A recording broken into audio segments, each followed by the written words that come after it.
All right, welcome everyone. Thank you so much for joining us today for Trauma-Informed Yoga and Music Therapy, a holistic approach to addressing trauma in older adult survivors.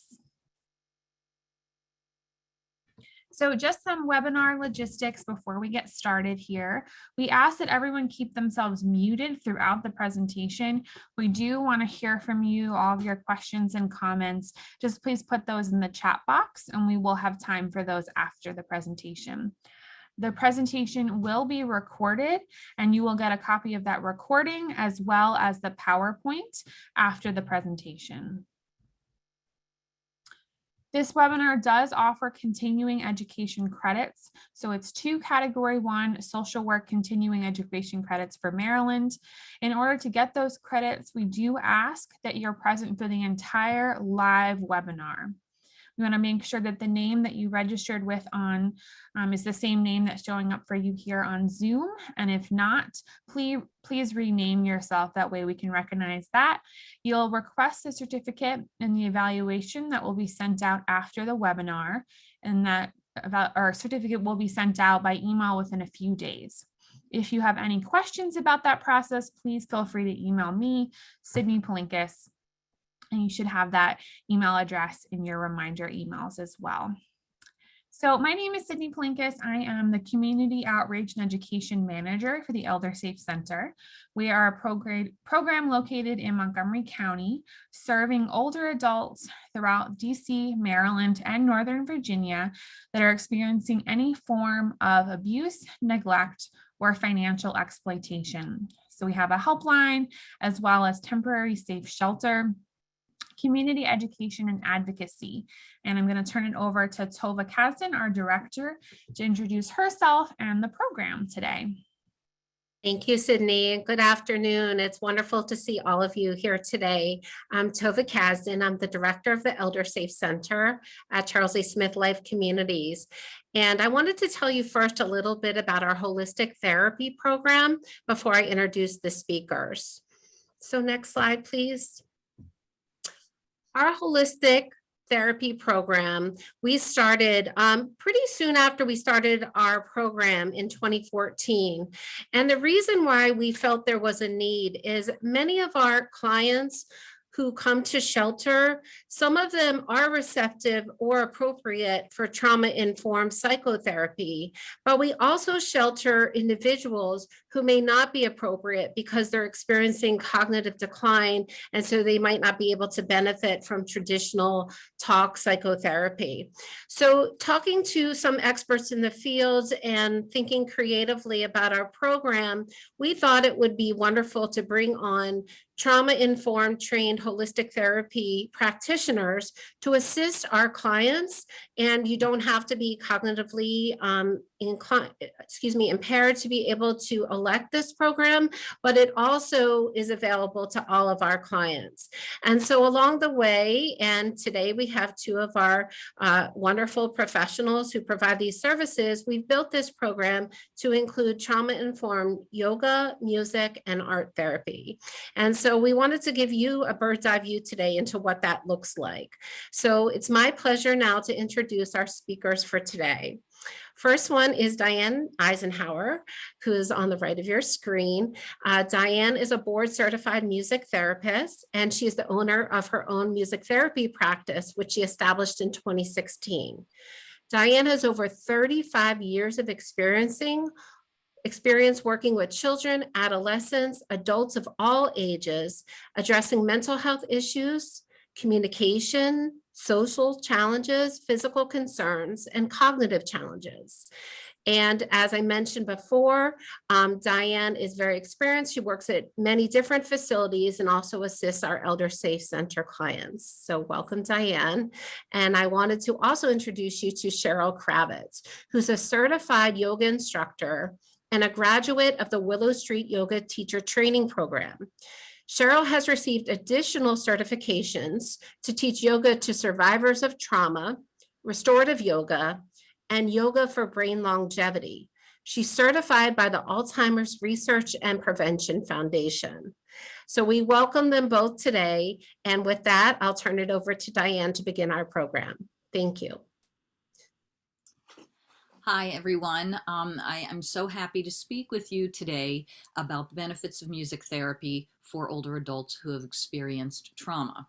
And since I'm talking about music and the power of music, I'm going to start with a piece of music in the background, which I'll identify later as I have you think about a few things. Battery tied. Connected to Diane's iPhone and Diane's iPad. So I'd like you to think about the role of music it plays in your lives. Do you have certain music, for example, that you listen to on your commute to and from work to help you de-stress and not think about the traffic? Do you listen to certain types of music when you need a distraction or when you're doing chores to help pass the time more quickly? Do certain songs remind you of specific events in your life or specific people in your life? Also, are there particular genres or styles of music that you listen to either energize yourself or conversely to help you feel a more of a sense of calm? I'd like you to think about those things as I talk a little bit and about what the power of music is. This piece is going to get loud in a minute, so I'm going to pause it. But in case you were wondering, that is a piece of music called The Moldau by Smetana. And what the composer was trying to do in that piece of music is give a picture of a river flowing and all the events that happen along the river. So from the slide and from the St. Louis Post-Dispatch, Dr. Oliver Sacks reports that patients with neurological disorders who cannot talk or move are often able to sing, sometimes even dance to music. Its advocates say music therapy can also help ease the trauma of grieving, lessen depression, and provide an outlet for people who are otherwise withdrawn.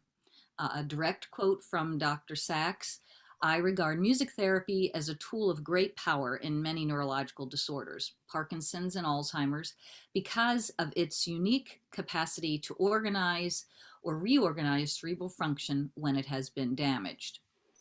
A quote by Plato: "I would teach children music, physics, and philosophy, but most importantly music, for the patterns in music and all the arts are the keys to learning." After silence, that which comes nearest to expressing the inexpressible is music.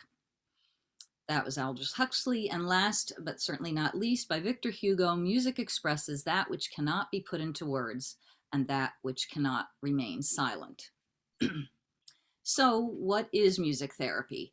I'm not sure what everybody's background is, so I'm going to give you several different definitions. The first one is the official definition from our National Association.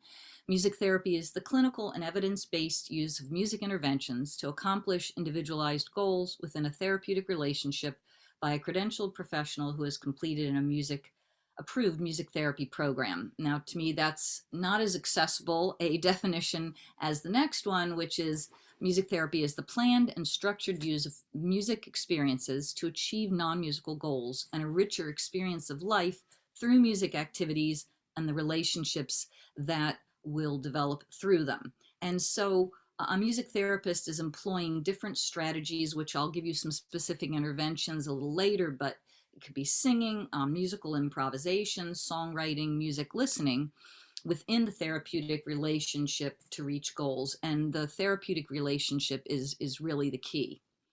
Another thing to think about is music therapy is using music as a tool to help individuals, from children to older adults, transform and improve the quality of their lives while addressing each individual's unique emotional, physical, cognitive, communication, and social needs.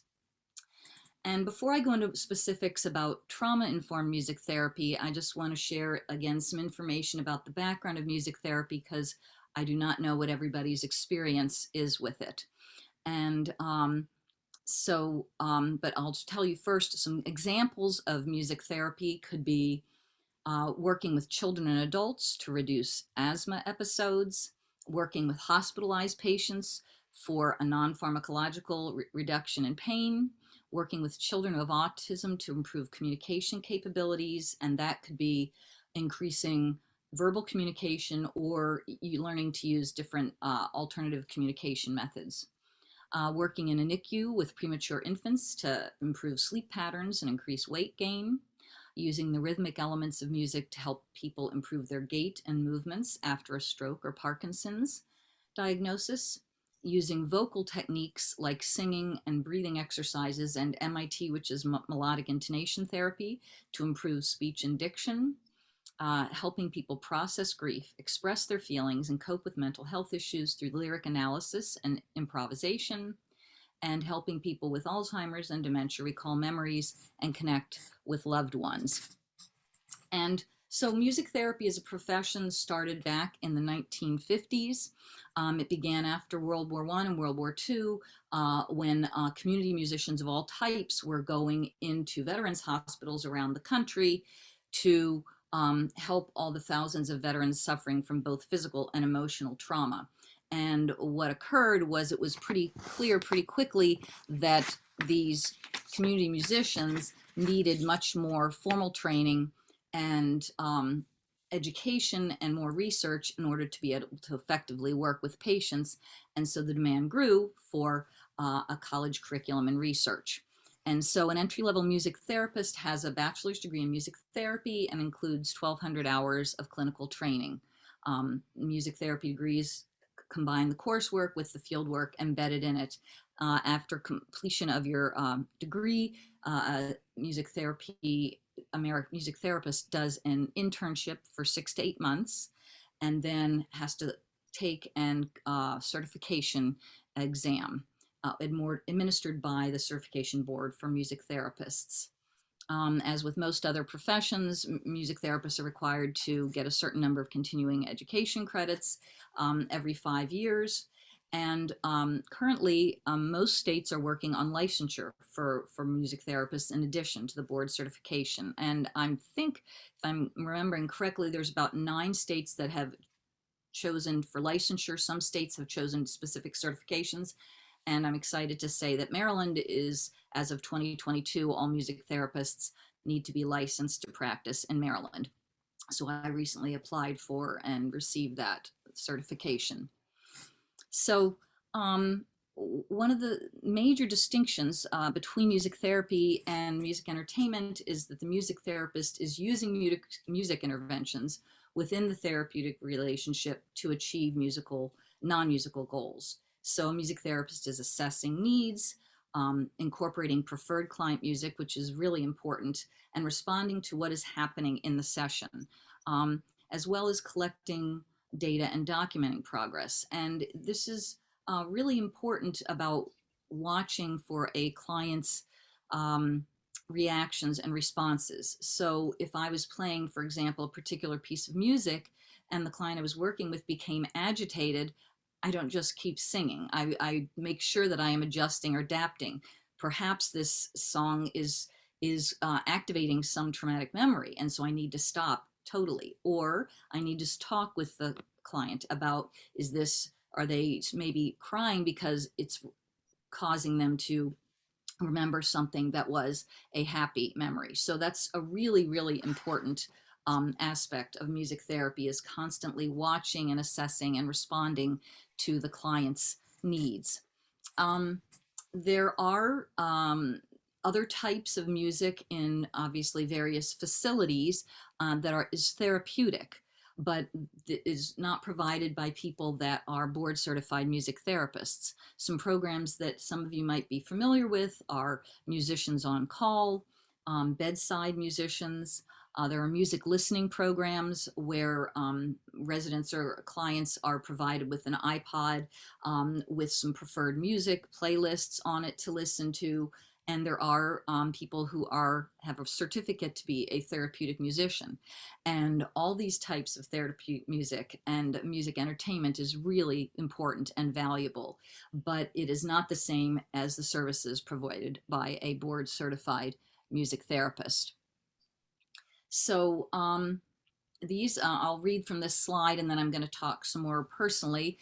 Music therapy addresses trauma by providing nonverbal outlets for emotions, positive changes in mood and emotional states, enhanced feelings of control, confidence, and empowerment, positive physiological changes such as lower blood pressure, sorry about that, reduced heart rate, and relaxed muscle tension. So again, I want to start with our National Association. What their information on the website is that music therapy in response to crisis and trauma, the directed use of music and music therapy is highly effective in developing coping strategies, including understanding and expressing feelings of anxiety and helplessness, supporting feelings of self-confidence and security, and providing a safe or neutral environment for relaxation. Research shows how music therapy is effective in things like decreasing muscle tension and anxiety, as well as promoting verbalization, relaxation, interpersonal relationships, and group cohesiveness. So this can then set the stage for open communication and provide a safe place for support and processing symptoms associated and intensified by trauma.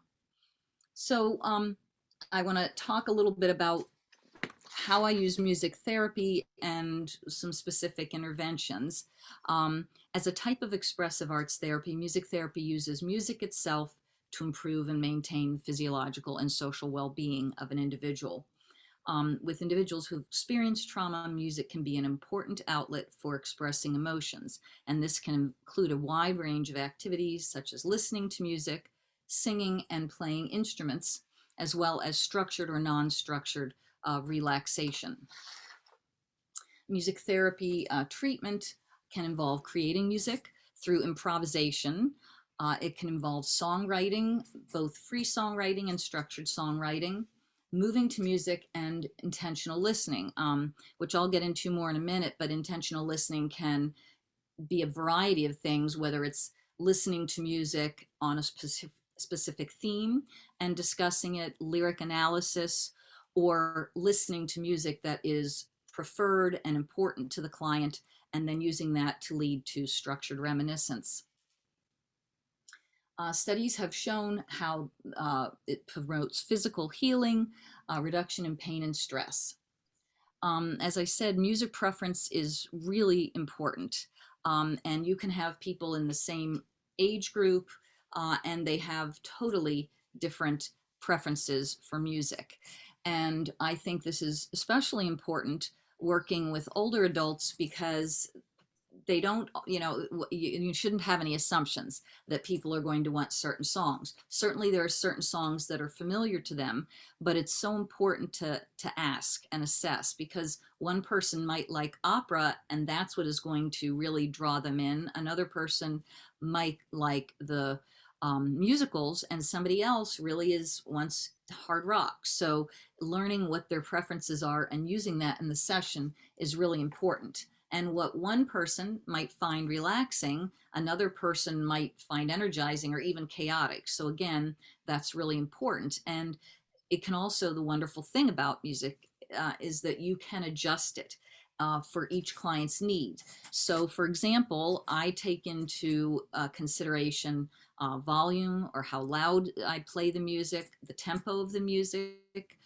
certain songs a person likes. If they're in a more tired mood, I might play at a slower tempo. I might even adjust it within the session. If somebody is, for example, showing, maybe grimacing and showing that they're in pain. Besides that, rhythm, you can play all sorts of songs with different rhythms. The melody and harmony makes a difference. And so when I'm planning a session, I take into consideration, as well as, of course, introducing new and other music. For example, music with a steady rhythm fosters more regular breathing, and repetitive melody is going to foster a sense of familiarity, which will support safety and grounding. Tempos at about the rate of a relaxed heartbeat, 60 to 70 beats per minute, tend to encourage more of a relaxation response. But as I said, a music therapist is constantly attentive to the client's needs, the changes in an individual's behavior and mood, and can adjust music selections, tempo, etc., based on their affect and their energy level and the responses in general. So when I first have a session or I'm familiarizing myself with the client and assessing them, it's really important when working with someone with trauma to make sure that you're checking about their physical environment. Are they comfortable? Do they want the natural light? Do they want fluorescent light? Would they like the windows drawn or open? I always check about proximity. Do they prefer me to be facing them or to the side? Would they like me to be a certain distance away? Are they comfortable themselves? Do they need, if they're in a facility rather than with a caretaker at home, do they want an extra blanket or something like that to keep them warmer?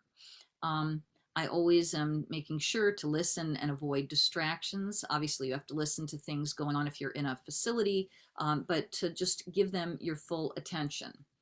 And the next thing that I'm gonna get my guitar out for to show you in a minute is really important to share control and give a balanced amount of choice. So what I mean by that is I am planning the session, but I think people who have experienced trauma, and especially older adults, often feel like they don't have a lot of control and choices in their lives.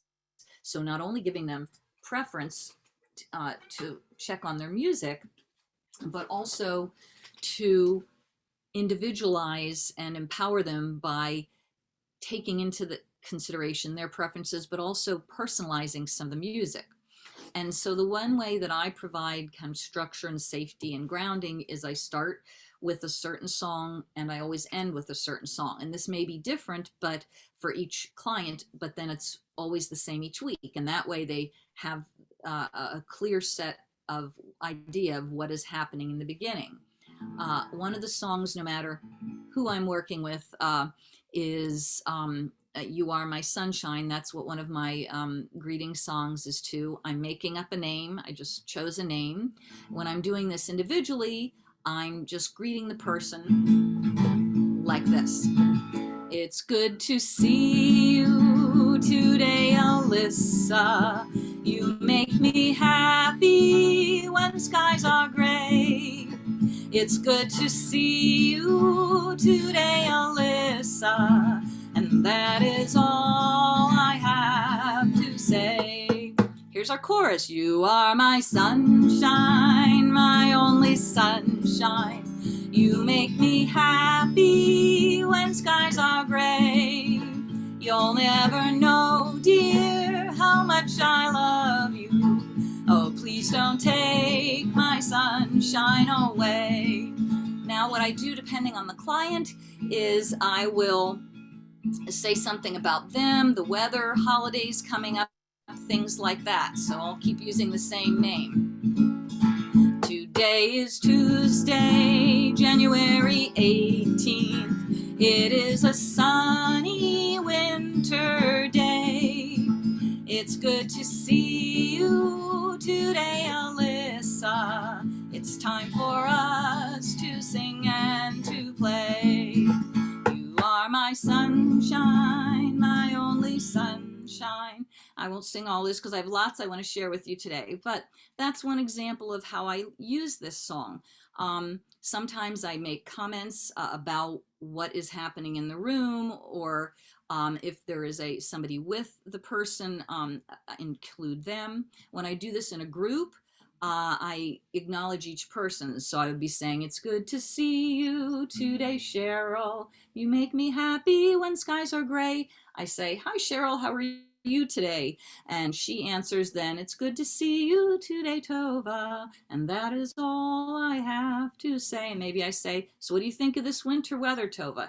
And what that does in the group is, number one, you have that structure, always coming back to that chorus, everybody's singing it, but I've also mentioned everybody in the group. And so for people with dementia or early stage memory challenges, then I've kind of covered lots of goals all in one. Again, just showing how I can change is sometimes I come in and people are just, waking up from a nap. So I use this song because it is very energizing, and then it's kind of signaling this is the start. But if somebody is just waking up from a nap, I'm not going to do that. So I adjust it like this. It's good to see you today, Alyssa. You may make me happy when the skies are gray. And so you see that changes the tone, and then I can, as the person wakes up, I can change the music. So that's a wonderful thing that you can do with music is just keep changing that. Now, for the ending songs, what I usually do is to the tune of Good Night Ladies, Good Night Gentlemen. If I'm doing it for an individual, then I do it this way. So long, ladies, so long, gentlemen, so long, everyone, and I'll see you again real soon. Now, I actually just sang the way I did it to the group, but if I was doing it to an individual, I would sing their name. So long, Alyssa, so long, Alyssa. Then we sometimes, depending again on the group, the client, sometimes we would sing then to me, because a lot of time that's helpful to someone with memory issues or dementia, so that they know and recognize me but cannot remember my name. So we sing to me. The other thing is that when I am doing these songs, sometimes a person who is more cognitively aware will sing with me. And so when I'm singing in the beginning, it's good to see you today, Alyssa, they'll sing, it's good to see you today, Diane. And so this is where these songs leave room, give the structure, so the person hears that energizing music at the end. It's a slower song saying so long, so they signals the end of the session, but it is also giving them a chance to participate and join in. So let me put my guitar down here a minute. It's really important to pay attention to body cues, as I mentioned before. And hold on a second here, my guitar is not getting on. And this is important, especially when working with clients whose main mode of communication is not words or verbal. So I'm constantly watching whether it is somebody who is considered verbal or somebody who is communicating in other ways. It's so important to watch, because there are little things that happen during sessions that let you know what's going on. I have one client that I work with who can show, of course, that they are enjoying things by giving me more eye contact, raising their eyebrows, reaching for my hand or my instrument. There's also ways like watching if they grimace. So if somebody is grimacing and I can't tell, and they can't say in words, I'm in pain, I change the music for a little bit and slow it down to respond to that. I watch for people who might not be singing with me, but I can see that they are moving their mouth and gently or quietly mouthing the words. They might be tapping their foot, or they might be moving their hands to the music. So it's really important to be watching for those cues. And another important thing, which I'm going to get into interventions here in a minute, is how important music can provide sensory stimulation, whether it's through the use of different instruments. And there are so many wonderful, both melodic and percussion instruments that have all different sensory tactile feelings. I'll show some of them in a bit that can be used for sensory stimulation. Using props can provide that. And this can also, some of these things that I use often promote responses of familiarity, predictability, and feelings of security by association. So let me talk about some specific kinds of interventions that are used with older adults who are trauma survivors. One specific thing that works really well is songwriting. And songwriting can be non-structured, so it could just be somebody's ideas just flow right out of them. But usually what I do is more of a fill-in-the-blank songwriting. So again, it gives familiarity, some structure. Sometimes it feels a little threatening to people to be making up, lyrics. And so songs that I've used, which I'll give you an example of in a minute, are My Favorite Things, Take Me Out to the Ball Game, Here Comes the Sun. What I generally do is we sing the original first. Again, you can see I'm picking some songs that are familiar to most people. They have choruses or a repeated part that comes back, or melodies that are easy to sing. And so, for example, if I did My Favorite Things, sometimes I could say to a client, so just so I can get to know you, we're going to have you fill in the blank about some favorite things. So just tell me are some of your favorite things. Some people will just spill out answers and say knitting and margaritas and walks on the beach.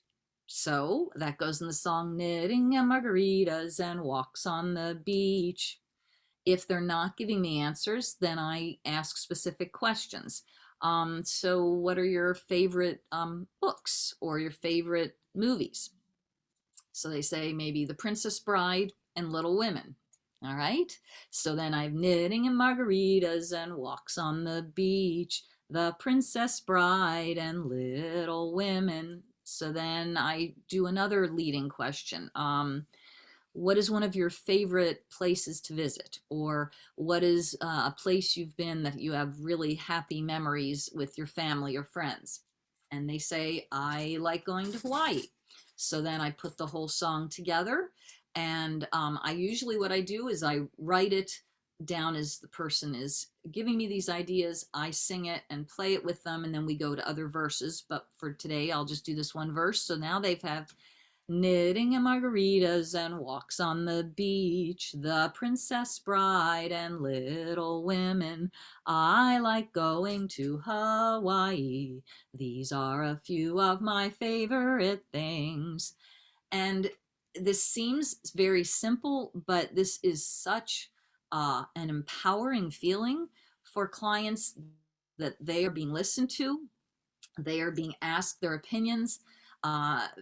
Most people love to hear these songs and have their ideas in there and to have these memories stimulated. So like I said, whether we talk about favorite foods or favorite family vacations, favorite holidays, things like that, this is a wonderful way to engage someone.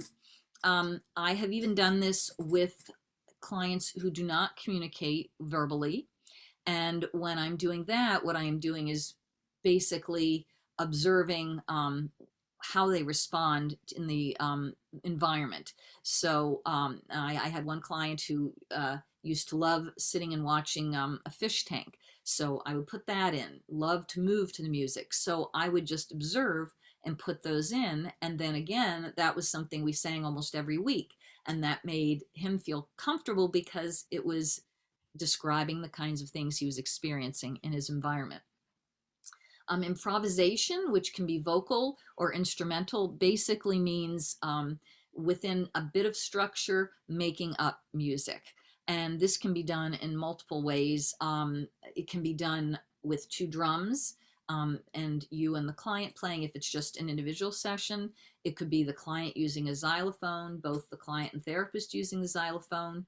I often just accompany him and give a basic idea, like play the what you kind of feel today, or just experiment with the xylophone. And then I listen to the person and use my guitar and play the copied rhythms or a background, which just kind of gives them, so they're not a solo, and gives them freedom to try other things.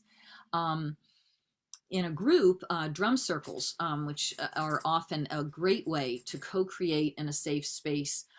You're in close proximity and playing together, but it's a way to communicate connectedness without actually having to verbally process or discuss some traumatic experiences. Singing, obviously I've talked about it, we use a lot. Client preferred music is really important.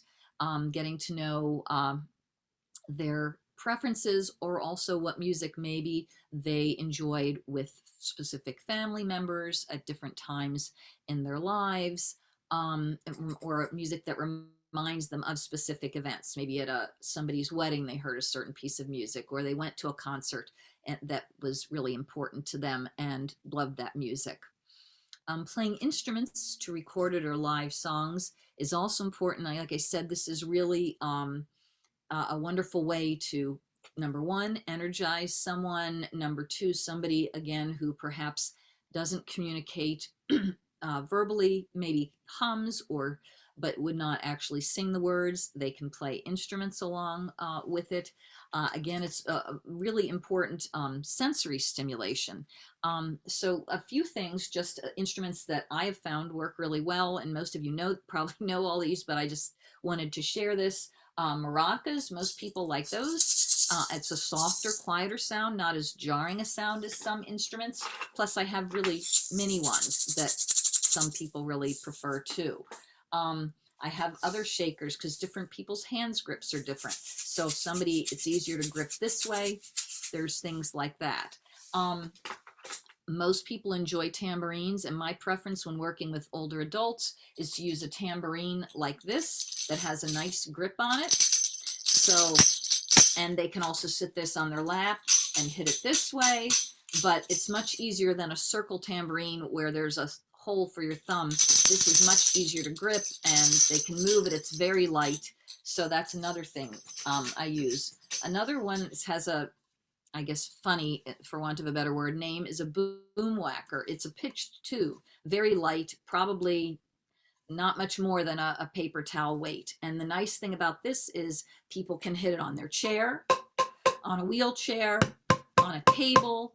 You can hit it on any part of your hand and get a nice beat. You can hit two together, but again, it's really light and gives a sensory feel to it. So that's what I like, is how you can just use things like that. For somebody who can tolerate and is interested in loud sounds, I know I've had clients who like, oh, always give me a drum. They want something really loud. There's something like this. Now this would be too loud for some people. It's called a cabasa, but it has a great tactile feel, and it's basically metal beads around and goes like this. So it's often used in Latin style music, but again, it's pretty light, and but you would have to have two hands in general to use it. You could rub it on your arm. So there are lots of ways. That's what's great.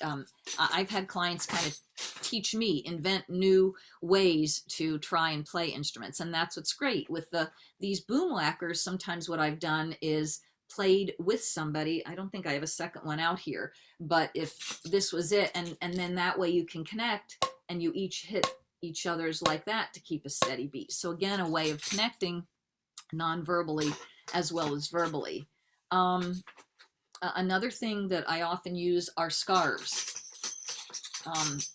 like this. It's just a little silk scarf. It's great to move to slower music. Again, it's very light. You could easily hold it in one hand. If I'm doing this with one person, I use one of my longer ones, and you can have each be holding an end and almost like dance together. So that's another great way of sensory stimulation. Actually, I have one client in a wheelchair that I often, quote, danced with and moved their wheelchair around. So that was a great thing.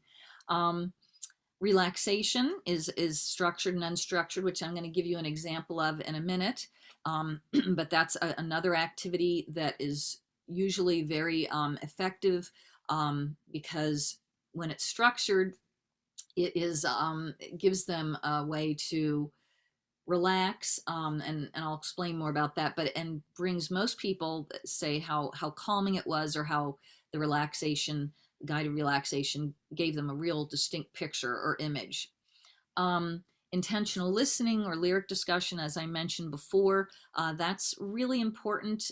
Working with people, again, if you're choosing music of a particular genre, and I will say something like, after the end, tell me which phrase kind of stood out for you.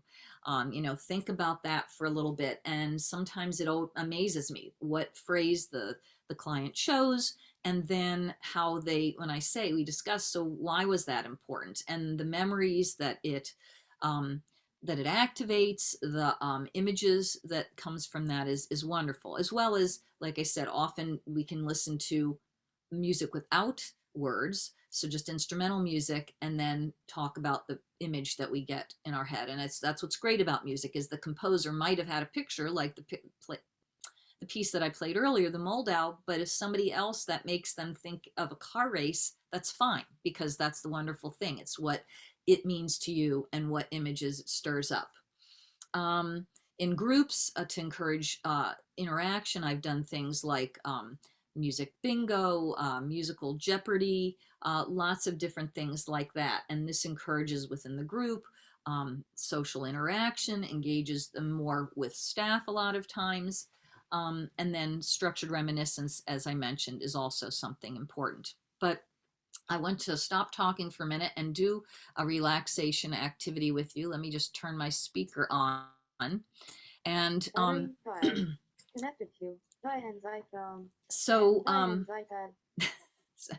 sorry, it does all that talking. So I'm going to start the music in a minute, and this is something that I would use with somebody in the beginning, because it's open-ended.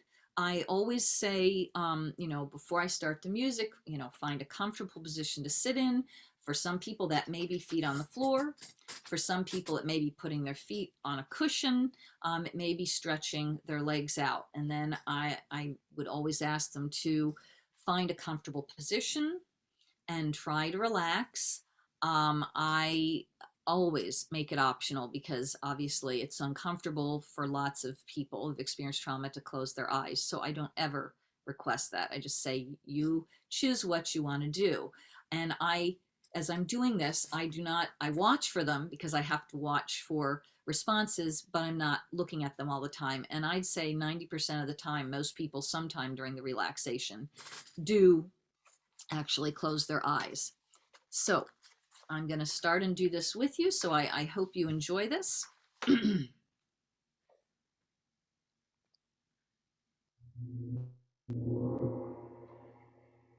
So I'd like you to take several deep breaths, breathing in through your nose and out through your mouth. You can breathe in through your nose and out through your nose, or you can breathe in through your mouth and out through your mouth.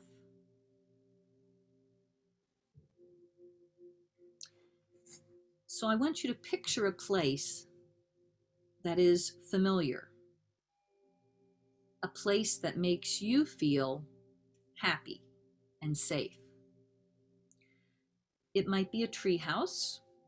It might be a beach. Perhaps it is a room in your grandparents' house, or maybe it's a reading corner in your own house. Or perhaps it's a tent on a hillside. Take in your surroundings with all of your senses. First of all, what do you see? If you are inside, what are the colors of the walls? And what do you feel beneath your feet? A rug or a hard floor? And what furniture is in this room, if any? If you are outside, do you see mountains? Or a beach? Or some other kind of body of water? And what colors are most prominent in this place that you chose?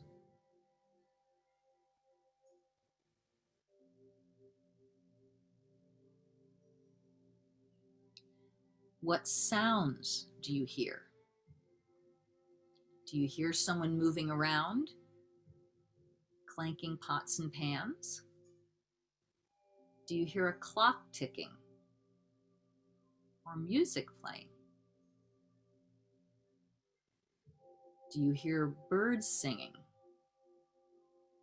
water flowing, or the wind blowing?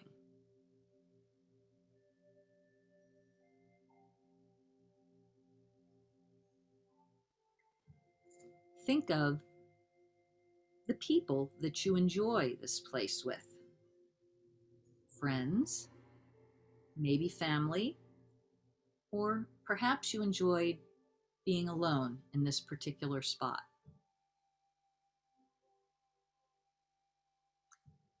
Continue to take in this place with all of your senses.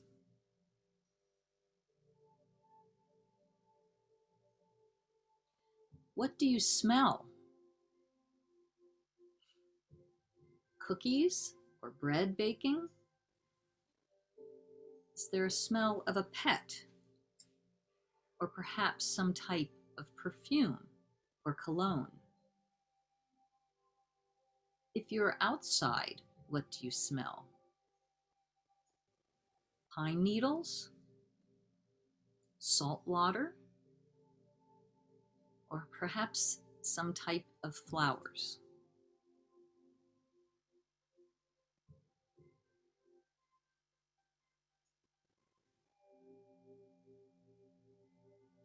And what do you feel? Perhaps you feel a furry pet rubbing against your leg or ankle.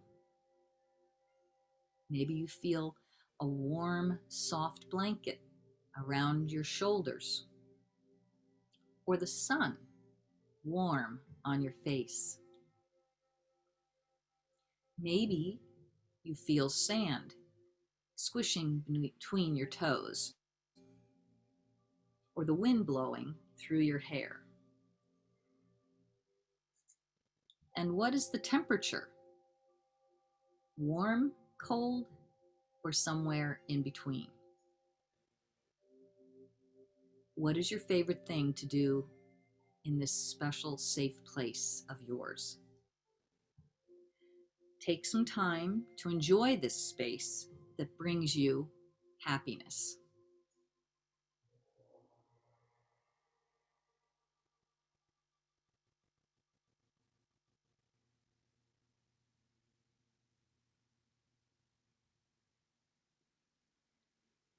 So now we will slowly come back to the present, saying a temporary goodbye to this place, but knowing that you can always come back to this place if you need to. Take some deep breaths in and out, in and out.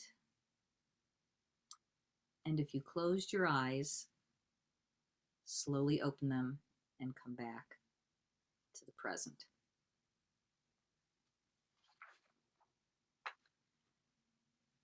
So that's just an example of a short relaxation activity I might do with clients. Sometimes I would process it.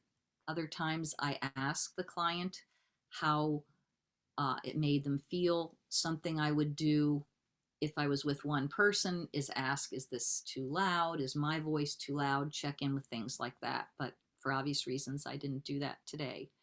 But that's just something that I wanted to share with you. Sometimes I do this with an ocean drum. I didn't today because it's a little loud. I'm just going to show it to you, but it's a wonderful tool because it does sound like waves.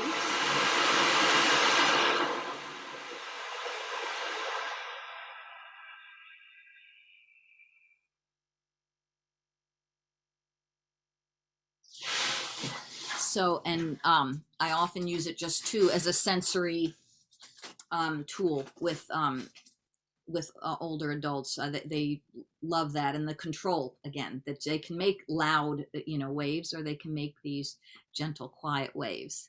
So, so that's just another thing that I think is really important. Sidney, am I doing okay on time? Do I have time to talk about specifics?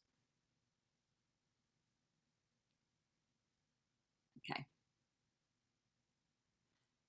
Yeah, So, Diane, if you want to share the case example, that'd be great. that's what I wanted to do. Okay, so so the one client I want to speak with you today is a female client in her 60s, was admitted to the ElderSAFE temporary shelter program after her caretakers, who are also family members, were accused of neglecting and financially exploiting her. In addition to abuse, a detailed psychosocial history conducted by the social services team at the nursing home revealed that the client had suffered recent losses of 2 of her close relatives who passed away unexpectedly. The client was admitted to shelter with multiple medical diagnoses, which included generalized weakness, dementia, depression, and anxiety. When the client was first admitted to the shelter, she interacted very little with other residents and staff at the nursing home. Client had frequent outbursts, and her depressed mood was evident by frequent crying. She was referred to the ElderSAFE Holistic Program, and I began working with her. And this client is just a perfect example of how important client preferred music is during sessions. When I did an initial assessment with her, she expressed that she liked Queen, Crosby, Stills, Nash & Young, Carole King, Joni Mitchell, as well as several other musicians and groups. And we used music in multiple ways, sometimes by listening and singing along, sometimes singing songs together, and sometimes with intentional listening, lyric discussion, and songwriting. She is an example of when we would do a listening activity. I would say things like, what kind of stood out to you in that song? Can you tell me a phrase? She would very clearly tell me something, and then a discussion would ensue about some part of an event in her life, or maybe something that a person that she saw a concert with about this song that related to the song. Sometimes we talk about the history of the song or why the song was written. And this would actively engage her in positive reminiscence, discussion about the music, and other life events. So for someone who initially was not talking much at all or interacting with staff or other people in the facility, she started talking a lot and initiated conversations and would tell me about events in her life. We did structured relaxation activities similar to what I just did with the group. She would always say that she felt much more relaxed after these places and would often share what place that she spoke with. In the songwriting activities, I do a lot with her, and she really, it was a great, again, example of how she used the music to be able to put her own feelings and thoughts to the song as she recalled events that were important to her. And she would talk about a special place that she and her spouse had used to go regularly, just telling me the kinds of drinks they had, restaurants they went to. She often would talk about where she grew up and where she, about her training for college and in her profession and people that she went to. So for this music therapy, I think gave her a place, number one, to be able to freely express and say whatever she wanted, verbally, put it into the music, be able to joke and laugh and remember positive experiences, and thus alleviate her depression. She was able to think of positive memories. Now, as is sadly true with many people, when I was unable to see her for a while due to the pandemic, and some of her cognitive abilities have declined now that I'm seeing her again, but she still actively engages. Her answers might be briefer, and she may not sing loud and strong, but as I mentioned previously when talking about music therapy, I can see her. She's one who will do a little thing with her finger and kind of conduct, or I'll see her going like this. I see her mouthing the words to songs. She looks right at me during the songs and smiles. She taps her foot.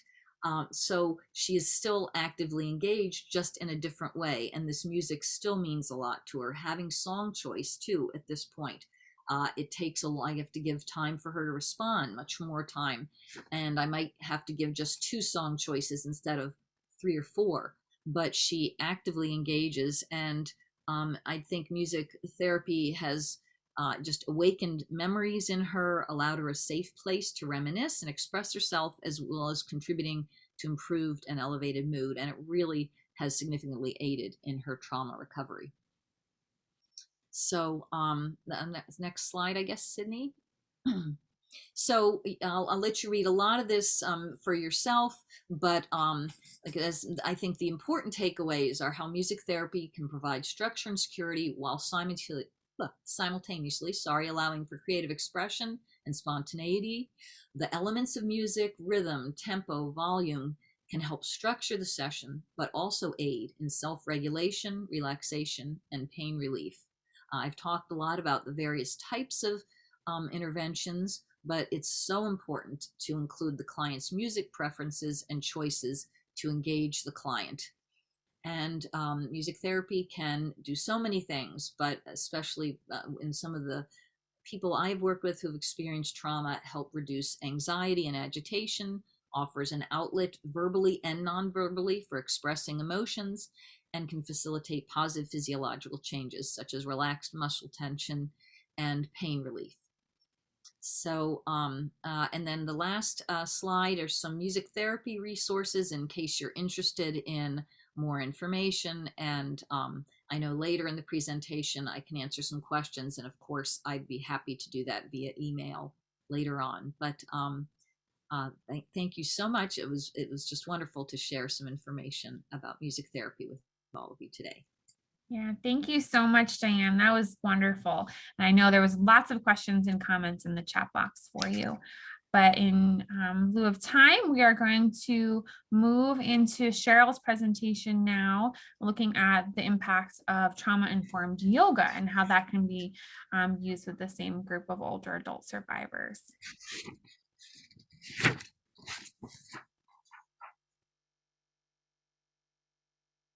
Hello, everybody. Hi, everybody. So I am really honored to be here today. We can go to the next slide because I'd like to talk a little bit about this. There's an Italian proverb that says, hope is the last thing ever lost.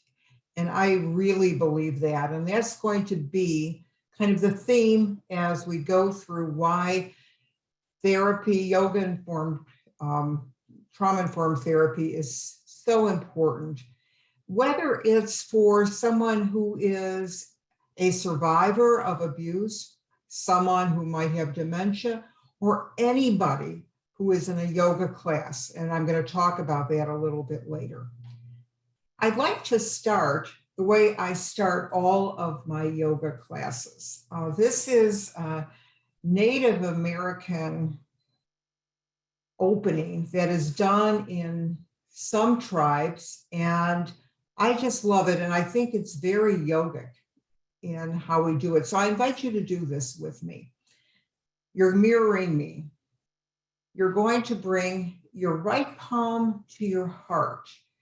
And what they say in some tribes is this is bringing compassion to your heart. And that compassion is first for yourself and then for anybody who needs it right now. And there are a lot of people. Press in, feel your heartbeat. And now bring your left hand on top of your right. And what it is said in some tribes is these two hands together at your heart are bringing warmth straight there. And it is melting anything icy or cold that might be surrounding your heart that you don't need anymore. Press in. And now we'll bring both palms together in what's called Angeline Mudra at heart center. And we'll open with the sound, the universal sound of Om. Breathe in. Om. And bound to your heart and lift your head and open your eyes. So hope is the last thing ever lost. Like many of you, I'm assuming, how you got into this is because perhaps you knew somebody who suffered maybe from dementia, suffered from abuse. There could be all kinds of reasons, but they impacted your life too.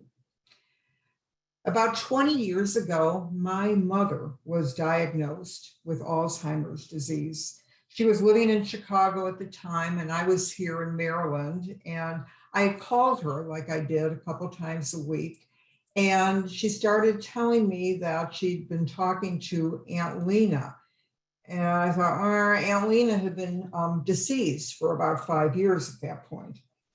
So I called and hung up, and I called the next door neighbor, who went over.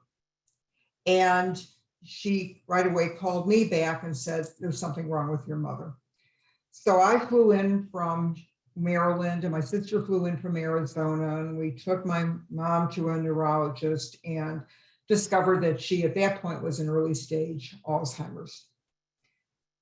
She started to get a little bit worse. My uncle was in Chicago, was her primary caregiver there, and I'm going to talk about caregivers later.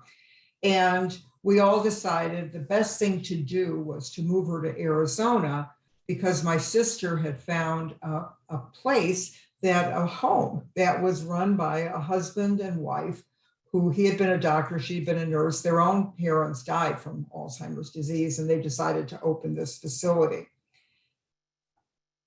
We flew there, my mother and I, and like Diane mentioned, you are my sunshine. As we flew from Chicago to Arizona, I held her in my arms and sang "You Are My Sunshine" to her.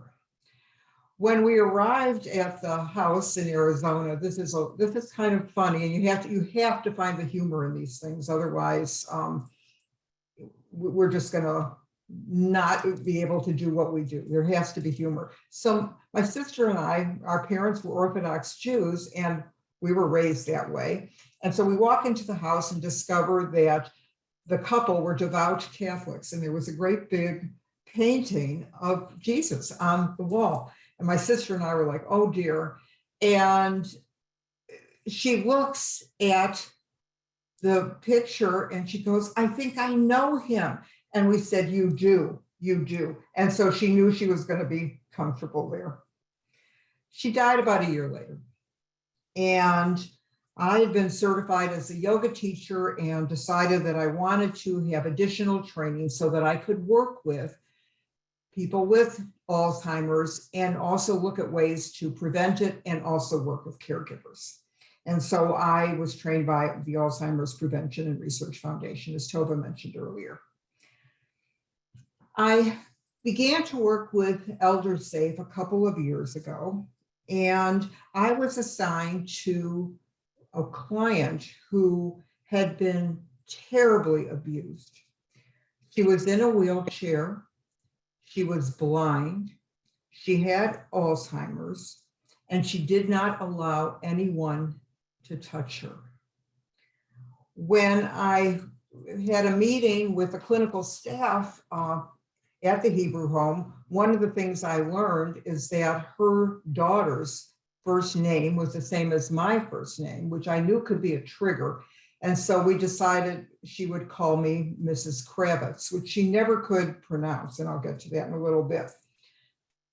First couple times I went there to meet with her, that's all she would do is sit in her wheelchair and scream, screaming for her abuser. There was some connection there that she remembered. But like we said, hope is the last thing ever lost. And I firmly believe that yoga could be the way to reach her, and possibly music. And what I mean by that is I had developed a curriculum that used music as a way to teach the poses. And I taught it at the studios where I work, but had not done it yet with an individual. And I decided that might be the way to do it. I developed, Diane had said earlier about we have to meet people where they are with their memory of songs. And she remembered songs from when she was young. And I thought, well, the first couple times I would just softly sing these songs to her. And eventually I asked if she would let me touch her hand. And she did. Very softly. I asked her first and she allowed it. We then progressed a little bit. One of the important things about getting rid of stress that we learn through yoga is yoga breathing. And I decided the best way to reach her with yoga breathing is to sing a song. Now, I have no voice, I'm warning you that, but sing a song that she would remember from her youth, Happy Birthday. And we would sing Happy Birthday to my dog. By this time, she was getting verbal. We would sing Happy Birthday to my dog, Zelda, and then she would inhale and blow out the candles. Inhale and blow out the candles. And it worked. Eventually, and this is another interesting piece, her favorite song was You Are My Sunshine. And so in honor of my singing it to my mother on our way to Arizona, we would sing You Are My Sunshine, but we would do it with yoga movements. And she would mirror me as we did that. She called me Mrs. Kravitz because she couldn't pronounce Kravitz. And the interesting thing is she, even though she was blind, and I would tell her what I was doing, raise your arms, put them down, raise your arms, put them down. And she got that. She could hear my voice and she could hear my footsteps. And when she did, she knew it was time for yoga. She didn't quite understand the word yoga, but she would hear and she would turn her head and she'd go, is this Mrs. Kravitz? And I'd say, yes, it is. And she would raise her arms up and go, I love yogurt. And I knew that we had reached her. She's the best example I know of hope is the last thing ever lost. She since has passed away, and every time I hear You Are My Sunshine or eat some yogurt, I think about her. I miss her. Next slide.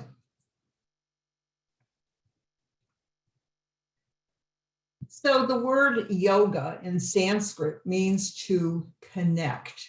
Literally, it means to yoke, connect. And yoga's ability to touch us on every level of our being, physical, mental, emotional, and spiritual, makes it a powerful and effective means for trauma victims, and I actually don't like the word victims, trauma survivors, to re-inhabit their bodies safely, calm their minds, experience emotions directly, and begin to feel a sense of strength and control. This photo, by the way, was taken at the Hebrew home, and I am with staff members from the Hebrew home, because one of the things that we thought would be very, very important was to have the staff experience a yoga class. And then also they would, I would introduce them to some of the cues I would give to the people there so that they would know. Next slide, please.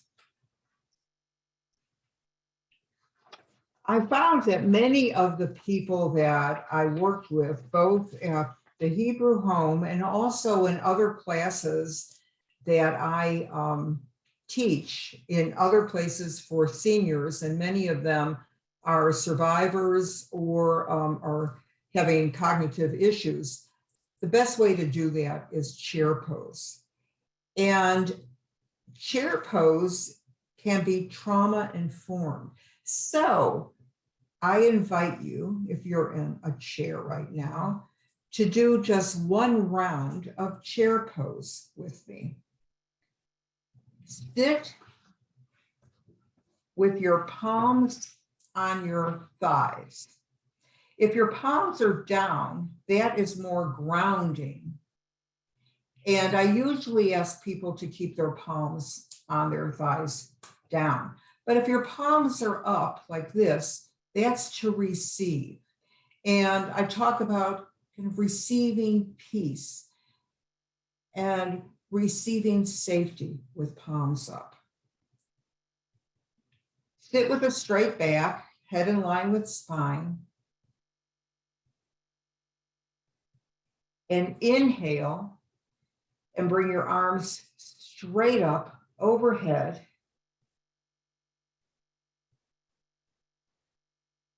And now exhale and bend straight forward with your arms out in front of you.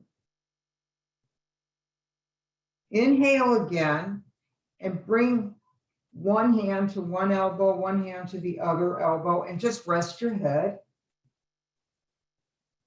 Inhaling and exhaling.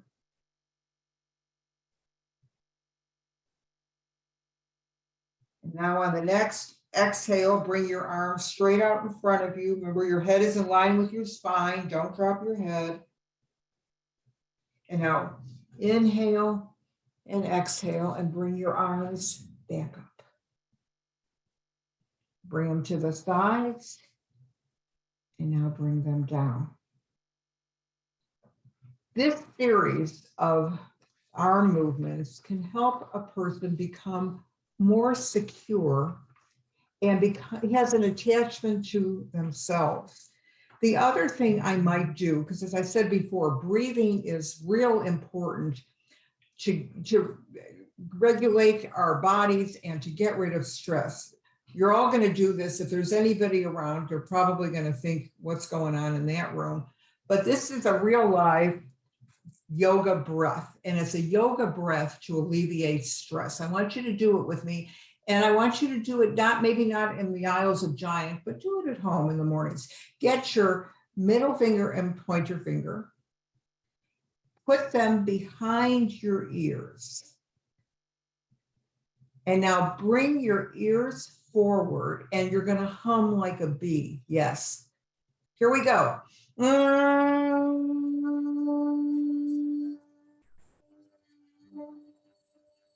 And let it go. Can you feel the reverberations? That's what's helping. We're going to do it one more time. Don't pay attention to anyone else who's around you. Bring your forefinger, middle finger behind your ears. Bring them forward. Here we go. 1, 2, 3.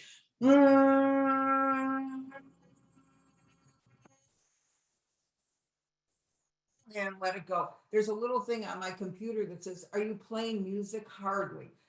That's so funny. But be breath, and you might want to look it up actually, because it's an important way to get rid of stress. Next slide, please.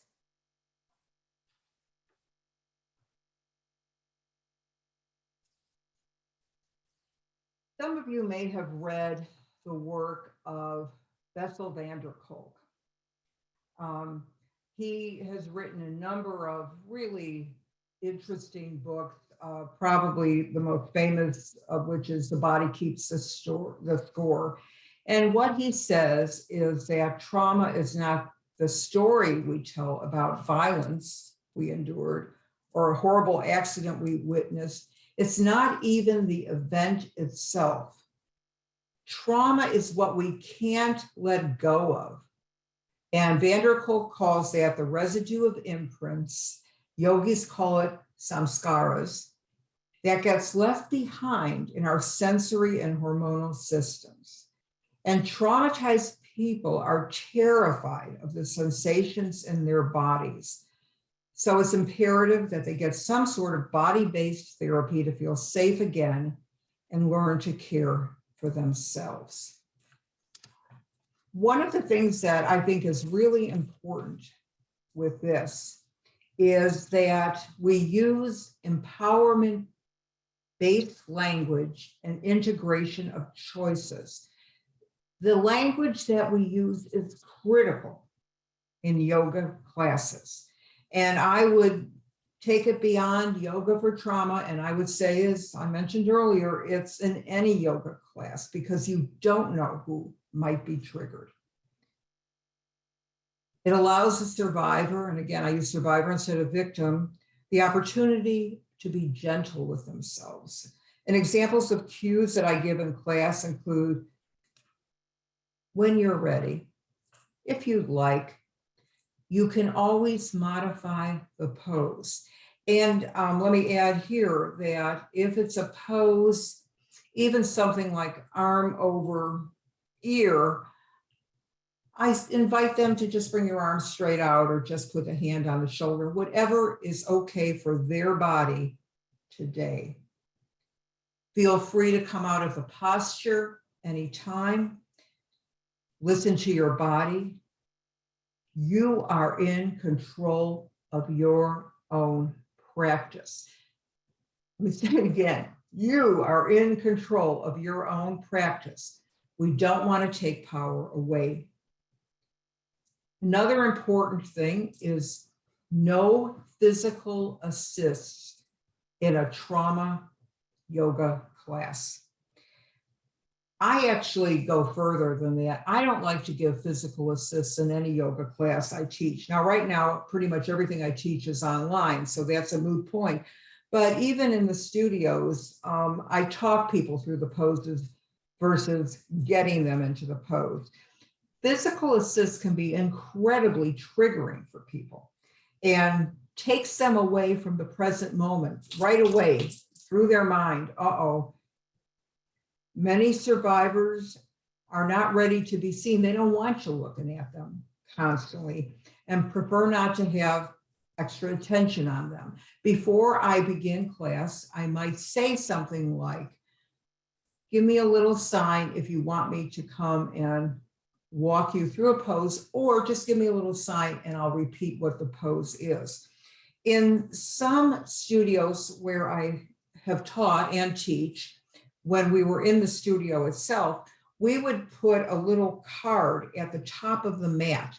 And so what that card indicated is that that person did not want to be touched at all. And we respected that. Really, really important. Only verbal instruction empowers survivors to find comfort in their own yoga practice. I also set up the room in a very special way when I'm teaching yoga for anxiety or teaching a group of people who are survivors.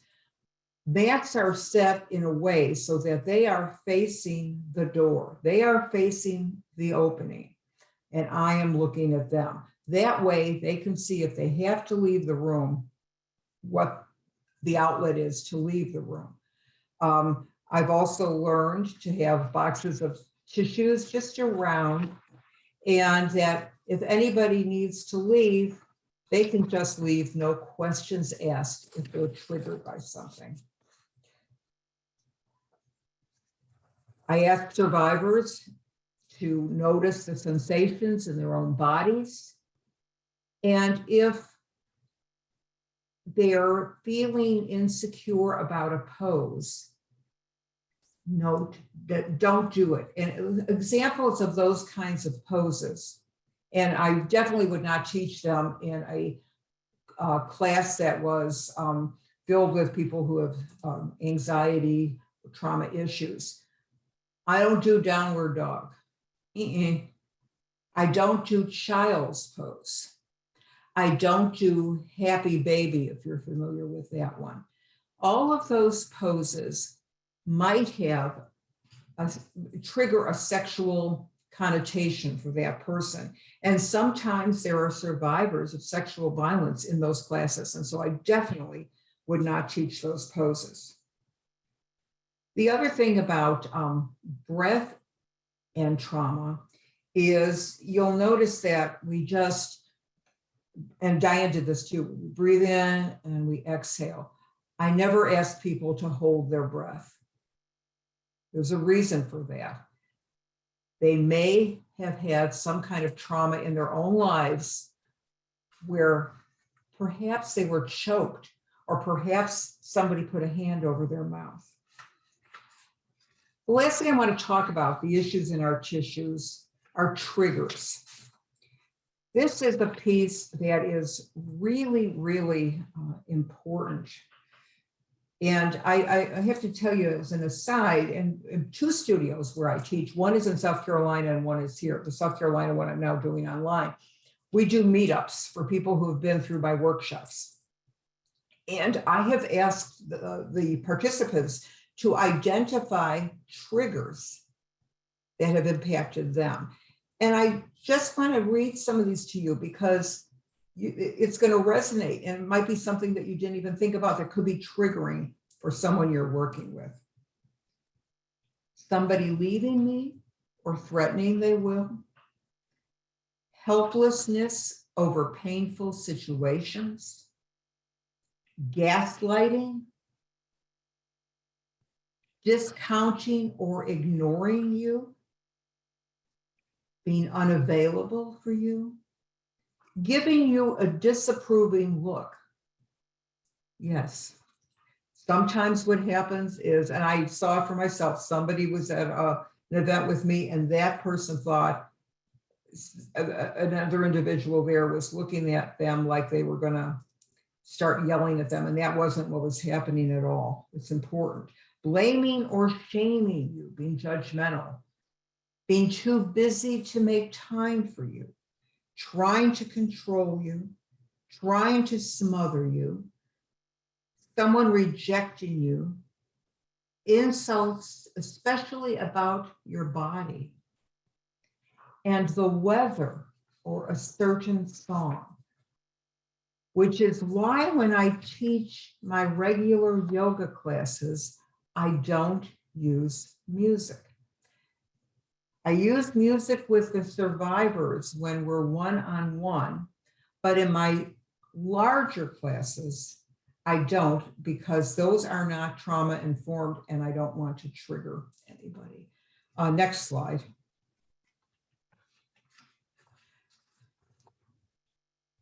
It's all about mindfulness. I love this one, and I have to give credit here to the Alzheimer's Research and Prevention Foundation, because this is how I learned about the Kundalini, the Kirtan Kriya, coming from the Kundalini tradition. This photo is from a group of, I guess, social workers, maybe Tova can let me know later, that we taught the class to about 2 years ago. And we wanted them to experience yoga meditation, and we did breathing and movement and postures, chanting, visualization, and concentration to stimulate the brain. The Kundalini Kirtan Kriya is sometimes called the Satanama meditation. Next slide, please. And there's been a lot of research done about this. There were studies done at the University of Pennsylvania. There's a study being done right now at UCLA. And these studies were originally commissioned by the Alzheimer's Research and Prevention Foundation. We're going to go through one round of it. And the reason for it is this, and I really urge you to, when Sidney sends this out, you'll be able to follow it. And you can also go on to the ARPF website and get the music for it. I'm going to chant it. I have no voice. Diane asked me what key I sing in, and it's the key of Z, just so you know. But that's not what's important. The importance is the sounds, the syllables, and the hand movements. In the short version of this, it's 2 minutes, 2 minutes, 2 minutes, 2 minutes, 2 minutes. So 6 minutes. We're not going to do it. I'm just going to take you through one round. The finger movements, sa, ta, na, ma. Sa is birth, ta is life, na is death, and ma is rebirth. These finger movements and the sounds, the syllables that you're making, the reverberations in your brain, and you should read this research because it's so interesting, get to the areas of the brain where the plaques and tangles form that cause dementia. The Satanama meditation also helps relax you. It can help with insomnia. It's really an incredible resource. So I'm going to go through it with you. You can do it or not, but I just want to show you how it works. Usually your hands are resting on your lap, and I'm just going to show you how it works. And one round is done regular voice, one round is whisper, and one round to yourself, and then back again. Again, it can be 12 minutes, 6 minutes, or there's I think an even longer version.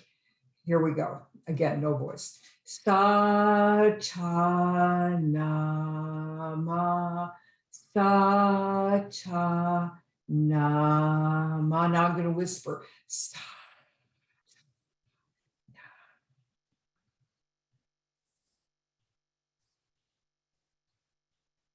And then to yourself.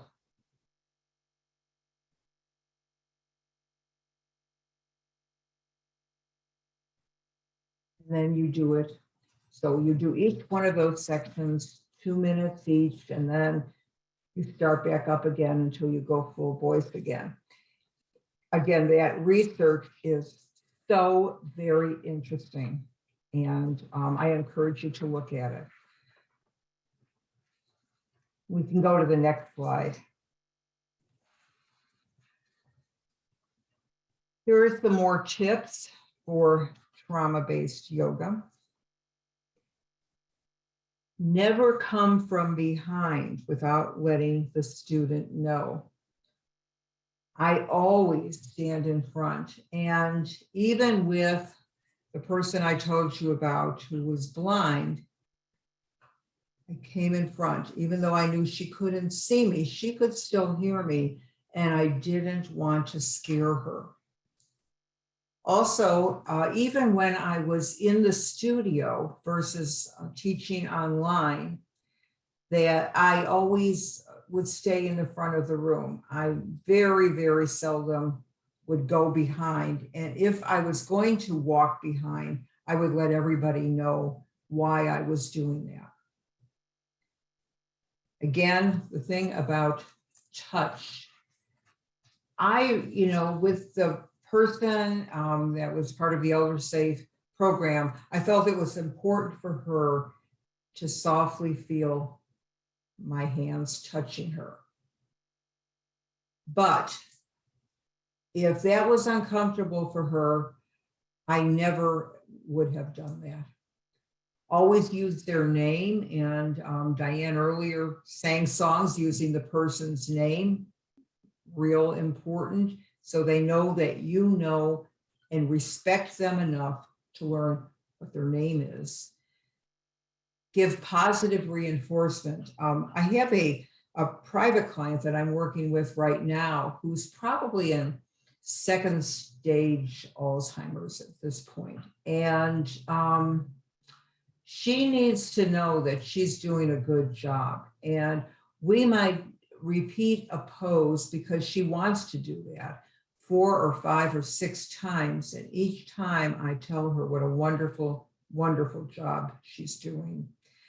She's another person that I have to watch to make sure that she's not getting tired. And if she is getting tired, what I might do is a gentle relaxation, giving her the option whether or not to close her eyes. She's somebody who wants to close her eyes, but a lot of times survivors are scared of doing that because they want to observe what's going on around them, so they don't. A couple things I want to talk to you about in terms of people with trauma. And some of this I learned from the studying that I've done. And one of the other places I was trained is called the Warriors at Ease. And we work with survivors, veterans who have PTSD or other kinds of issues. And, trauma-based. People who experience trauma can become emotionally disconnected from themselves as well as other people. And they may induce a need to build walls and layers of protection. Sometimes an individual isn't talking because they are protecting themselves. I also watch for cues, like if they're sitting like this or their hands are clenched, I know that there's something going on with them, and we talk about it. Yoga, as I said, can help survivors develop a strong connection to their body and trust themselves and others. Yoga helps a person have greater self-awareness, not only of their bodies, but also of their minds. And that self-awareness, I think, also translates into the ability to set boundaries. And I love when my students have boundaries, real important. The unresolved emotional trauma that Vanderkolk talks about, the issues in our tissues, manifests as many physical symptoms like migraines, nervous tics, clenched shoulders, neck, jaw, a sunken chest, or feeling a heavy heart. When I do my workshops, that's one of the things that we talk about and how it might manifest in each individual. And I'm also constantly looking at the room just to see if they're clenching. I've actually had a person lie down on the mat on her stomach with her hands over her head until she was ready to come forward. And as always, I would say, when you're ready, join us. Just to everybody, you know, if you need to take a break, take a break. The moment a person experiences trauma, you've all heard this, there's fight, flight, or freeze. And one of my students added the word fawn. And I thought that was a really great fourth word, fight, flight, freeze, or fawn. And many of the individuals that I've taught are real people pleasers, and they're going to fawn because they don't want the other person to dislike them. It's real important. Oh, the fourth word is fawn, fight, flight, freeze, or fawn. And after experiencing trauma, an individual may feel lost and that they cannot rely on themselves to reorient. And it's important that we help them. Next slide, please. The joy of yoga. I love yoga for a lot of reasons. And we didn't mention this earlier when I was introduced, but many years ago, I almost lost my life at the hands of my ex-husband. And so I'm a survivor. And I know from my experience that yoga, all those years ago, helped me. And so I can't say enough about what it can do for others. I want to talk about caregivers. I also work with caregivers. There have been times when the caregiver has been in my workshops with the individual, or I might do something for caregivers separately. Either way, I think it's really important that the caregiver not only understands what the person who has experienced trauma is doing, but also for themselves. And I teach relaxation, retraining practice and basic motor skills, catharsis, joyful movement and images, and powerful nonverbal means of connection. Caregiver wellness. Self-care is really important. And it's not always easy to take a step back and take care of yourself. It's something that we really encourage, because the caregiver, if he or she, they become depressed,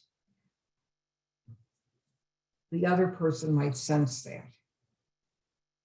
And then there are elevated levels of stress for the non-caregiver. We see a lot of guilt with caregivers because they're feeling like they're not doing enough, or they're tired, or they feel like they're into a trap of they have to decide not only for themselves, but for another person. What if they get it wrong? They need to accept that things are not going to be perfect. And I can tell you from the experience with my mother that we were at wit's end. Were we doing the right thing by bringing her to Arizona? Were we doing the right thing when my sister was in one part of the country and I was in the other, leaving everything to my uncle, who was only a few years younger than she was at the time? You know, what was important and what would work for her? Caregiver needs to set boundaries. And if they need to have somebody come in and take their place for a while, do that. Identifying their own needs. What is it that they need? Whether it's yoga, going out to, well, I guess not going out, watching a movie on television, learning the Kirtan Kriya, whatever it is that they can take care of themselves, and then asking for help if they need it. They're already trying to cram 30 hours into a 24-hour day. It doesn't work that way. And I suggest all of us who know caregivers or are a caregiver, remember what we did in the beginning. Compassion for yourself is first. Next slide, please. So here's a summary. Yoga mitigates the fight, flight, freeze or fawn response through a combination of active asanas, which are the poses, pranayama, which is the breathing, and deep relaxation, which is in yoga, we call it shavasana, where you're totally at rest. We need to have empathy and have sessions for individuals who are cognitively impaired. The use of music and singing together is a key component with dementia clients. Caregivers are a critical part of this training. Special attention is paid to language. And now we're going to close this the way I opened it, and then we have a special little treat for you. So sit straight. If you want, close your eyes. If not, don't. Native American ritual. Bring your right palm to your heart, feeling in compassion, first for yourself, and then for anybody who might need it right now. A lot of people. Bring your left hand on top of your right, adding warmth through both of your hands, straight to your heart, and melting anything icy or cold that might have surrounded your heart that you don't need anymore. And now bring your palms together. At this point, I invite you to set what we call your sankalpa, which basically means your intention. 3 or 4 words about you, positive in the present, something like I am brave, I am strong, I am happy, it's yours. And say it to yourself one time. Now take in a deep breath, and we'll close this part with the sound of Om. Breathe in. Oh. Bow into your heart and lift your head. Namaste. The light in me honors the light in you. Thank you.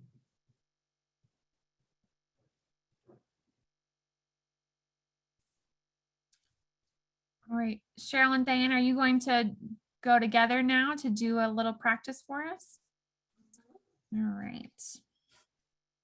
So luckily, Diana is going to be playing the guitar and singing with me, because as I said, I sing in the key of Z. And one time I was at the Hebrew home leading a class, and one of the people there in a wheelchair said, "Is she singing?" And the other person said, "Yes." And she said, "I'm going to bingo," and left. So I'm just saying, Diane, do you want to say anything about what we're doing? I just wanted to say that you will notice, just because it is Zoom, that it might sound like Cheryl and I aren't together sometimes, but it is a delay, and I have my computer, since I do music therapy sessions online, set to music settings, but Zoom is really a, more for meetings and verbals, so that's why there might be a little delay. But I just think this shows really well, this activity, the power of music and yoga. Diane. Okay, her voice. Okay, here we go. The first one we're going to do is what I mentioned before, happy birthday. And how I would do it is the client would sing happy birthday with me to my dog, and then we would blow out the candles and I'd guide her. So here we go. Happy birthday to you. Happy birthday to you. Happy birthday, dear Zelda. Happy birthday to you. Breathe in. Blow out the candles. Breathe in. And blow out the candles. And breathe in. And blow out the candles. And we might do 10 rounds of blowing out the candles, just so that she could feel her breath as she inhaled and exhaled without holding her breath. And of course, she remembered that song. The next one is Take Me Out to the Ball Game, which I use as a stretch for your neck and head, and then arm stretches. This is one I didn't necessarily do with the person who is blind, because it does require some visual cues. But the people who have done it with me in the big groups kind of like it, and they all know the song. So I invite you to follow my movements as I sing. Here we go. Take me out to the ball game. Take me out with the crowd. Buy me some peanuts and Cracker Jack. I don't care if I never get back. Let me root for the home team. If they don't win, it's a shame. For it's 1, 2, 3 strikes, you're out at the old ball game. Everybody go play bingo yet? Okay, and now the last one is This Little Light of Mine. We just freeform this one. Here we go. Get your lights ready. This little light of mine, I'm gonna let it shine. This little light of mine, I'm gonna let it shine. This little light of mine, I'm gonna let it shine. Let it shine, let it shine, let it shine. This little light of mine, I'm gonna let it shine. This little light of mine, I'm gonna let it shine. This light of mine, I'm gonna let it shine. Let it shine, let it shine, let it shine. Yay. Thank you, Diane. Thank you, Cheryl. Namaste.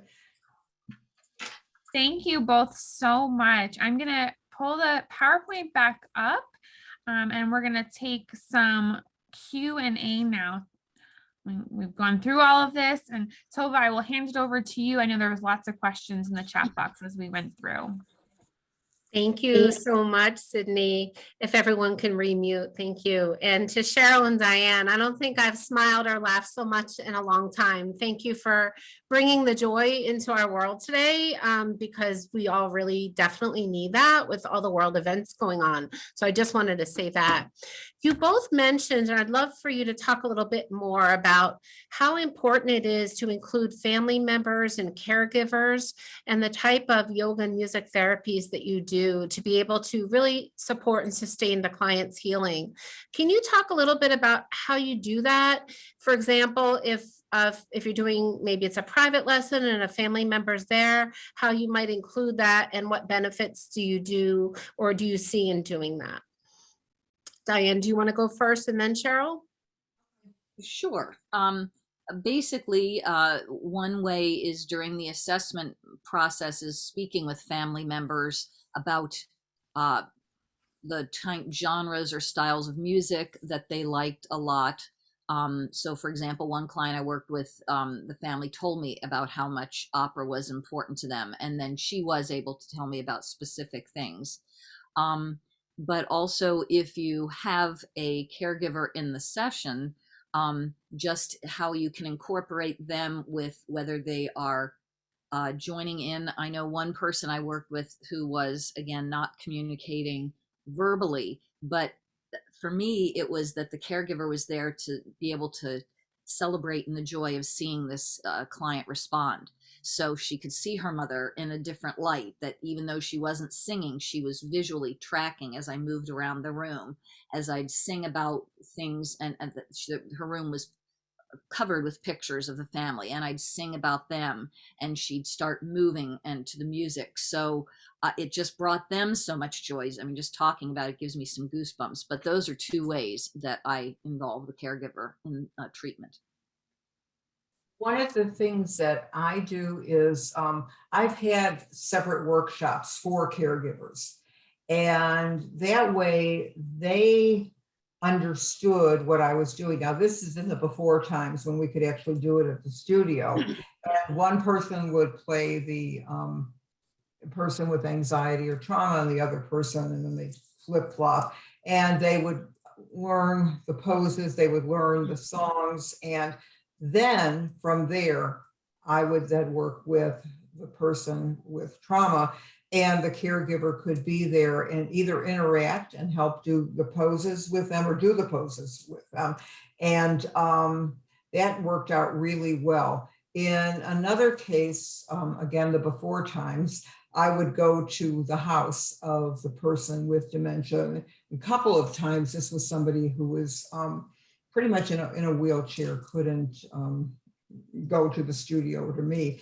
And the caregiver would be there in the room. And in one case, it was not only the relative, but it was also someone that was, I think she might have been a visiting nurse, I'm not sure, but she decided to stay in and watch what was done. So I strongly encourage caregivers to understand what it is that we're doing. Thanks to you both. And I wanted to mention too, I know Cheryl has done a couple like train the trainer events just for staff, not that they would become experts in our facility, but that during times that were more challenging or an increase in anxiety, that the staff could benefit from proven techniques that, let's say, Cheryl knew would, alleviate some of that stress. So I do think it's important to involve, all the caregivers and if you're in a facility, staff, in knowing what really works. So thank you for that. Diane, a quick question. People were really interested in the light hollow stick and needed the name of that. Can you repeat the name of that instrument? Sure, yeah, it's a Boomwhacker. It's a funny name, but so it's BOOMWHACKER. Okay, thanks. And Sydney will put that in the chat.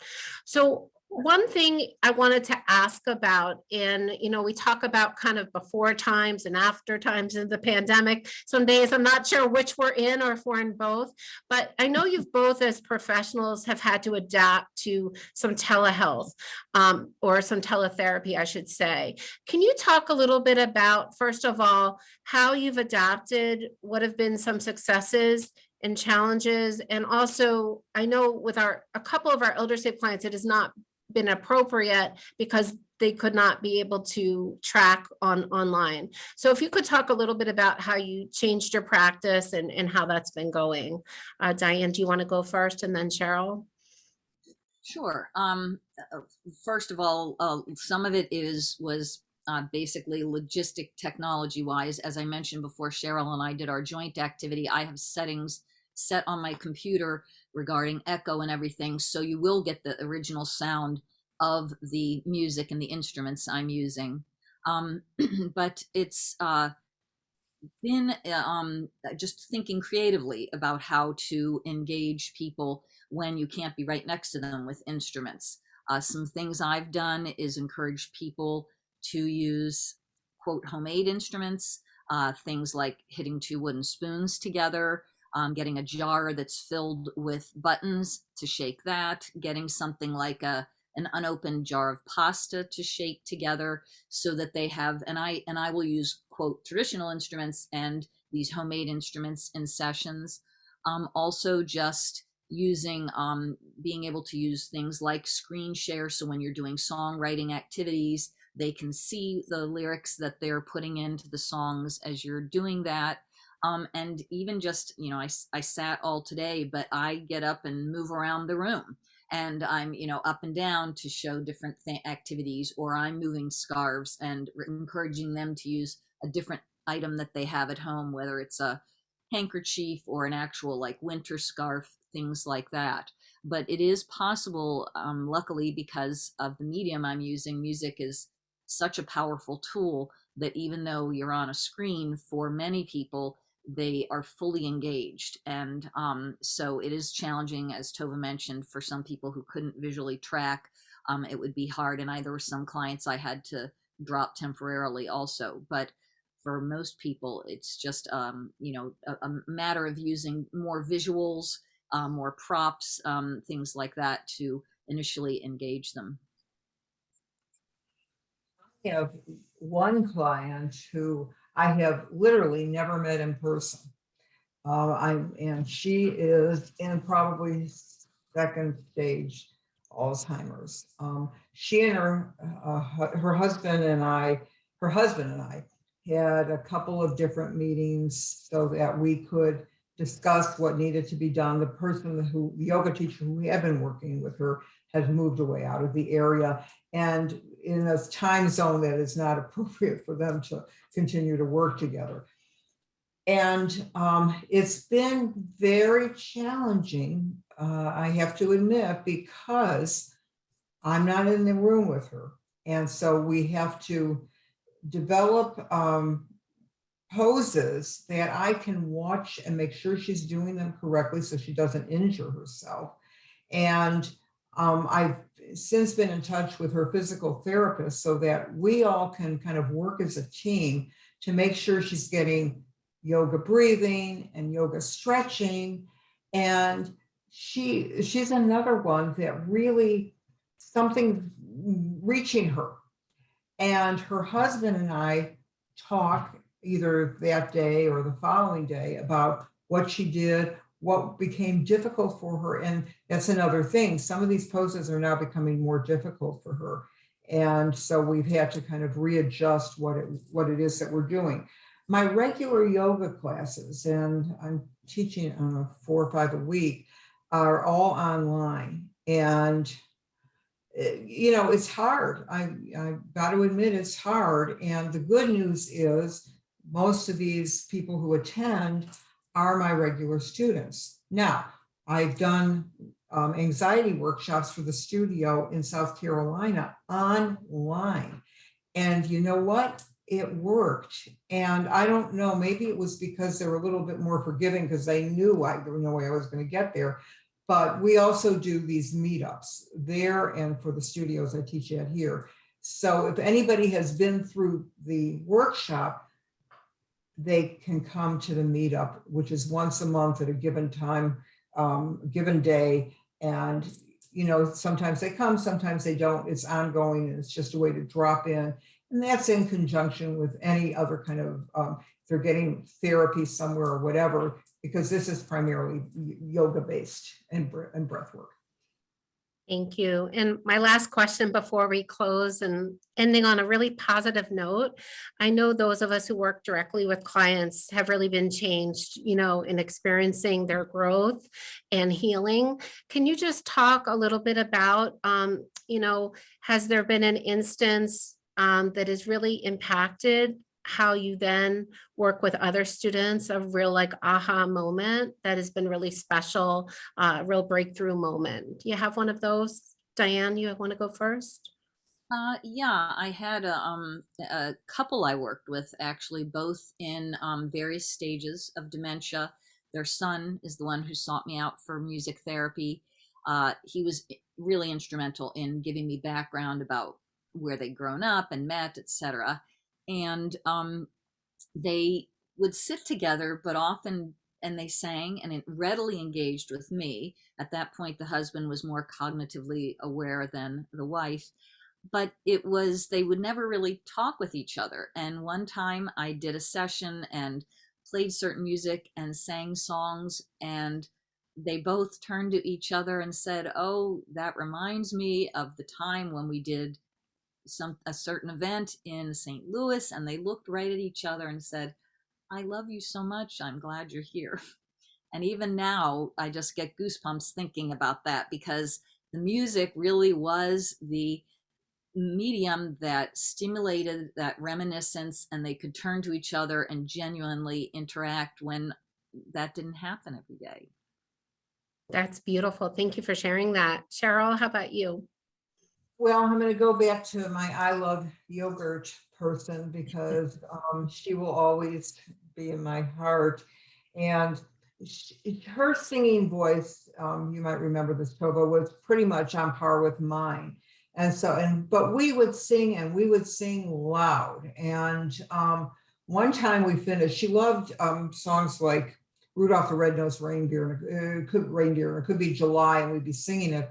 But we finished one day, and she turned her head towards me and she goes, "You and I need to go on the road and sing." I said, "You know what? We do. And I thought, well, there it is. She gets it, and she wants to go out and sing. And I do have to say, before I turn over to Sydney, my real aha moment was that same client where I came in ahead of the staff, and I addressed the client and said, "Good afternoon." And this client did not respond to me. Cheryl comes in 30 seconds later, and immediately she greeted Cheryl and started doing the poses. And that I was convinced then that this was absolute magic and really skilled work. So thank you both, and I'll turn it to Sydney. Thanks. Yeah, thank you both so much. Just some logistics before we close out. We are going to have a very busy year with webinars, so we hope you all continue to join us. Next month, we're going to have another lighter event. We're doing a film screening of The Age of Love and a panel discussion afterwards.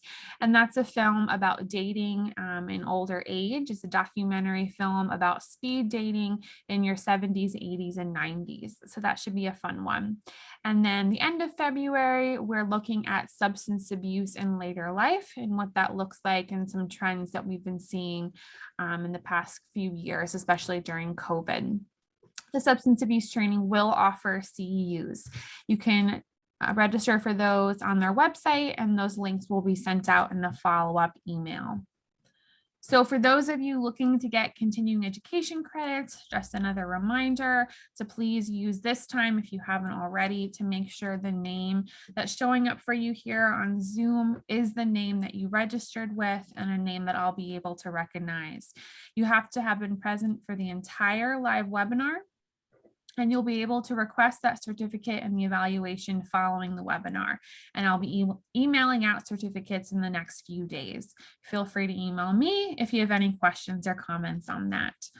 But thank you all so much for joining us. I was watching some of the faces of participants as we went, and it seems like people really, really enjoyed this one. So thank you again, Cheryl and Diane. And I hope everyone has a great rest of their day. Thank you, everyone. Thanks so much. Thank you. Bye-bye.